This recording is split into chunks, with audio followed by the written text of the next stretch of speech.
বাজেটে তাদের ইশতেহারে থাকবেন। বিপ্লবী ওয়ার্কার্স পার্টি সহ আমি নিশ্চয়ই মনে করি গুরুত্বপূর্ণ সকল রাজনৈতিক দল তারা তাদের সুচিন্তিত অনেক প্রস্তাবনা এখানে থাকবে।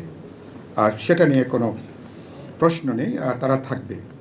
প্রশ্ন হচ্ছে যে শ্রমিক, শ্রমজীবী মানুষ এখন এটা একটা প্রান্তিক বিষয়ে পর্যবেসিত হয়েছে। গোটা রাষ্ট্র রাজনীতিতে আজ থেকে ২-২.৫ দশক আগেও শ্রমিক, শ্রমজীবী মানুষ এবং তার দাবি, তার লড়াইয়ের যে তার এজেন্ডাগুলো রাজনৈতিক দলগুলোকে যে গুরুত্ব দিয়ে বিবেচনা করতে হতো, গত ১.৫-২ দশকে সেই গুরুত্ব দিয়ে বিবেচনা করা হয় না। এটা নিয়ে নিশ্চয়ই কেউ অস্বীকার করবার কোনো জায়গাটা নেই। কারণটা কি?